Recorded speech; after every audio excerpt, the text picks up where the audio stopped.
first sermon, Acts chapter 2, verses 14 through 36. I remember my first sermon. The room was hot with anticipation. Devoted deacons, prayerfully stoked embers left burning from Sunday's Sunday service. The choir sang the congregants into a fever pitch in anticipation of the preached word. Soloists rocked back and forth under the sway of the Spirit. Ushers passed out fans to keep people from passing out. Mothers wore out fans in an attempt to simultaneously cool babies and fan the flame of their souls. When the moment finally arrived, I took a text from John chapter 4, verse 29.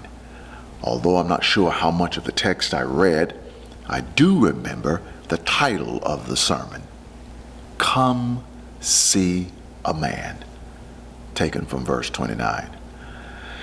The text was one I remembered my father preaching from, and as a matter of fact, he used the very same title. My concern was to exalt Christ. Today I can point to a Christological centrality as my goal, but in that moment, I simply wanted Jesus to be the star. Perched parishioners packed the pews, and proud preachers nestled all around me in the tiny boxed pulpit, and some spilled over into the choir loft. Yes, sir. Come on up, preacher. Tell the story. Tell it like it is. Those preachers at my back emboldened me as I stood to proclaim the richness of Christ's person. Luke records Peter's first sermon in Acts chapter 2. On that momentous inaugural occasion, the birthday of the church, Peter stood boldly, primarily due to the infilling of the Holy Spirit, and in a lesser but tangible way, he also stood boldly because of his fellow yokemen who supported him and his message. The 11 encouraged him. His brothers backed him. Verse 14. Peter needed to clarify the sign of the arrival of Holy Spirit. No doubt, the brothers at his back would encourage Peter as he spoke. Tell the story. Tell it like it is. He needed to get the story straight, or to tell it like it really was. The Jews labeled the disciples' action as an addiction to weak wine. Peter informed his early morning service that their conclusions were incorrect, but that they were witnessing a fulfillment of Old Testament prophecy. These were the last days, according to Peter, verse 17.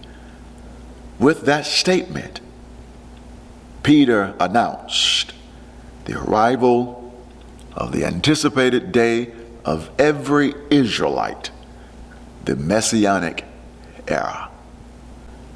Peter challenged his listeners to compare what they saw happening right before their eyes with what Joel recorded in his prophecy.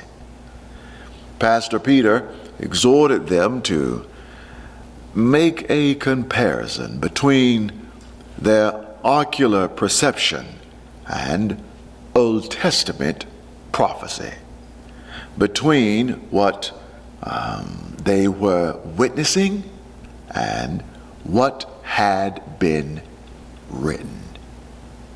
The Jews equated the disciples' actions to addiction or as a result of libation when, in fact, it was liberation facilitated by the pouring out of the Spirit without bias.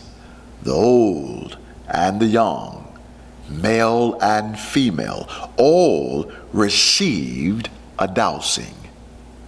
In verse 22, Peter reached the crux of his message. Perhaps by now he's beginning to hum a bit, to intone, as it were. Men of Israel, your long-awaited Messiah arrived in the person of Jesus of Nazareth, and God accredited him with miracles, wonders, and signs. Verse 22. Yet, as opposed to receiving him with open arms, you opened his arms and nailed him to a cross. But this did not catch God by surprise. It was his plan from the beginning. Verse 23. Consequently, this same Jesus that you crucified, God raised him from the dead. God would not allow his Holy One to see corruption. Therefore, he unknotted the constrictive straps of death and ripped Jesus from the locked jaws of the grave. Verses 24 and 32. Jesus then ascended to heaven to attend his coronation. Verses 33 and 35. Where he received the full measure of Holy Spirit, of which he poured out on the church. Christ, in his wisdom and his sacrifice, gave birth to the church on that day, and Peter proclaimed that message. It is now our job to be the church in her maturity. We are now to take the gospel to the streets, take it to the community. Your brothers and sisters, do as Peter did. Preach Jesus. Live well, hope well.